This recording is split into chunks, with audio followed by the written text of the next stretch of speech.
Part 2 of the book talks about, is about the analysis in each of the health system streams, in each of the 7 health system streams, and it gives some proposals for reform that are relevant to each. I'll quickly take you through some of the salient features of each chapter. For instance, in the governance section, a new classification for governance and health has been proposed. And in one table, I have tried to illustrate how this is complementary to the classifications that the WHO, that UNDP, and the World Bank are currently following. And what I thought was useful for country analytical work was to divide health governance into strategic vision, direction, and planning, implementation and oversight as the second stream, and regulation as the third.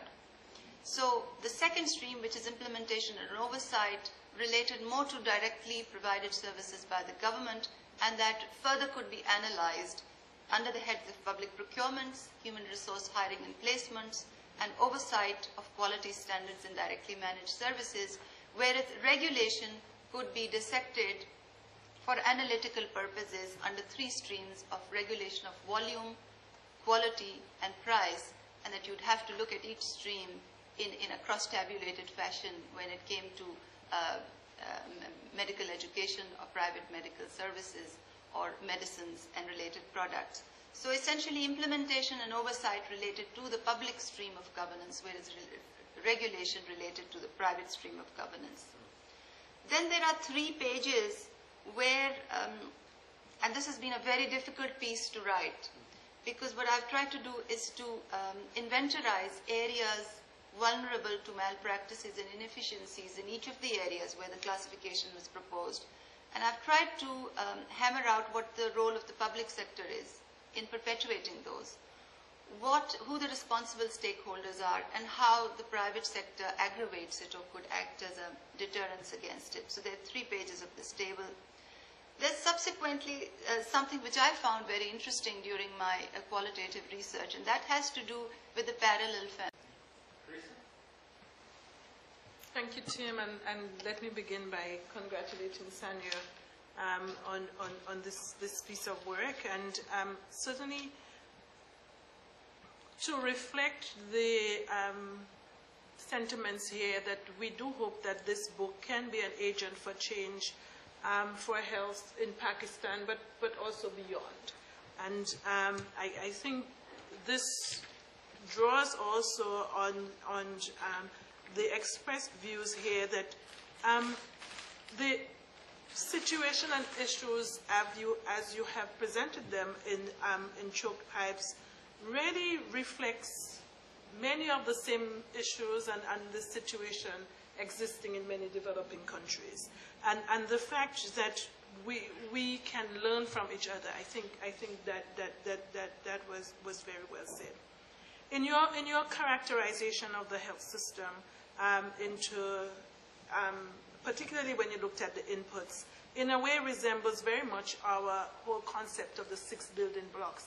But I think what you have done also is to highlight infrastructure, which for me is one of the areas in our own health systems framework that has not received sufficient attention, and that I thought was also very helpful. The discussions as presented in the book, but also the discussion here, I think this emphasize and amplify the fact that health systems are really complex systems, consisting of a number of subsystems, each of them with a number of subsystems. And so in terms of looking for solution, in terms of discussing health systems, it really is not just a linear approach. It is real, and we don't know how tinkering with one therefore affects all of the others, and what is the exact impact on individual countries. And I dare say that probably will be the topic of much research as we continue. And even as we discussed financing, and we looked at financing, and we looked at the different modalities of financing, and the whole public, private, and mixed health system, and how each of those could have its impact on access to health services and coverage. And I think very importantly too, the recognition that despite almost fourfold increases in external resources, particularly by our aid donors, that the transformation change has not occurred and certainly has evaded many developing countries, as was for Pakistan, but as is in many developing countries. And therefore, a full understanding that investments per se do not always result in improved health outcomes. And sometimes you get quite the opposite effect. And this is why I liked your characterization of the health system as conduits. And I think we need to remember this. In the whole reform agenda, the emphasis on the policy reform. How do we achieve policy reform that leads us to universal coverage, but sustainable universal coverage? And in the policy reform debate, how do we go inclusiveness, political consensus, or as Wim said, social pressure for reforms? And maybe it's a bit of all of them, but certainly central to this is the acceptance, I think the broad and wide acceptance now that all sectors must be fully involved in the policy discussion and certainly decision making. I think also the understanding and the sharing here that the efforts to improve health outcomes and health systems must extend beyond the Ministry of Health. The emphasis given to the social determinants of health, but importantly to other levels of governance in terms of the Ministry of Finance, planning, but also the other social sectors and their role in ensuring health outcomes. I think when we talked about finances, the discussion about the financial risk protection for the poor.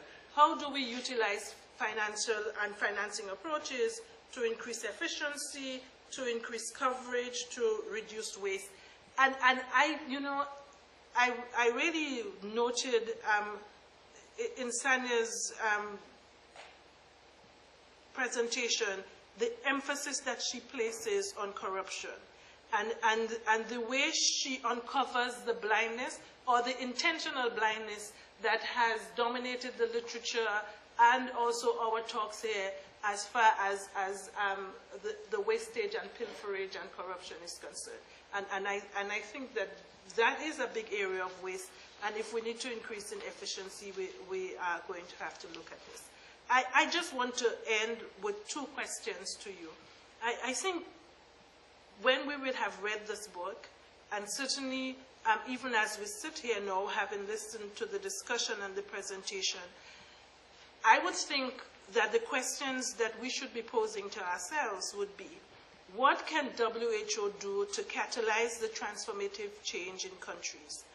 A change that must lead to the highest attainable levels of health, with equity at the very center of that debate.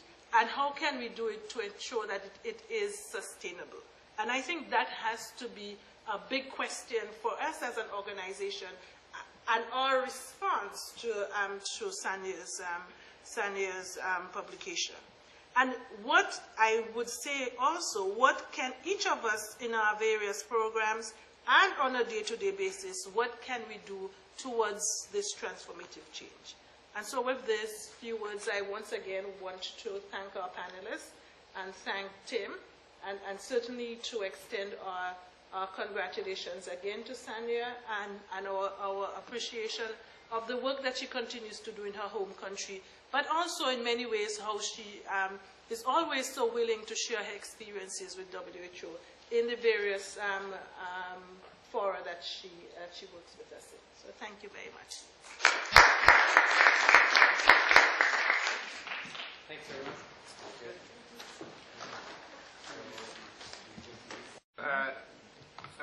Great seminar today.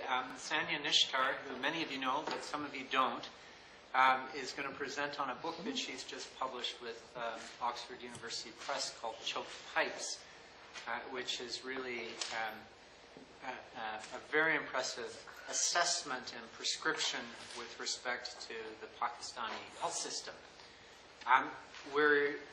After Sanya presents, we're going to have comments from panelists, Tees Burma, Dr. Gaffar, who runs the Alliance for Health Policy Systems Research, Wim van Lerberg, and David Evans, who will just make a few comments from their various vantage points on the importance of this book, and then we'll open it up for comments. And then Carissa Etienne will give us a few sort of reflections on the seminar before we close at 2 p.m. Sanya is a doctor and cardiologist by training. Those of you that know her will recognize that she often talks about having been trained as a cath jockey, a catheter jockey, meaning somebody who puts catheters into people's arteries and puts stents and opens up occlusions in the coronary arteries. So she comes from a very strong clinical training, but as she looked at the patients that she was treating at that stage of heart disease, she couldn't help but be impressed by the fact that the system and society weren't helping these people prior to a situation where they were having very difficult times managing advanced cardiac disease. And so a number of years ago she created an NGO inspired by the X-Files, the TV show, and she called it the Heart Files. And the Heart Files, recognizing her association with cardiology, but also this sense of trying to understand and better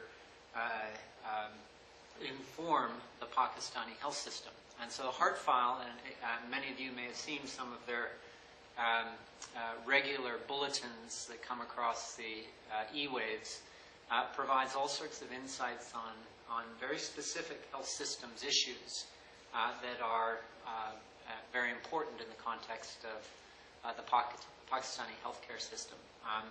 And Sanya has been the driving force beyond that. Above and beyond that, she's been a great resource to all of us here in WHO on countless fronts, as an advisor to all work related to health systems research, and many other things, even financing for R&D. Most recently, she was part of the Commission on Intellectual Property and Public Health Innovation Task Force on financing R&D. So, with that introduction, Sanya is going to give us some highlights from her book today. And Sanya, thank you for coming, and we look forward to the presentation.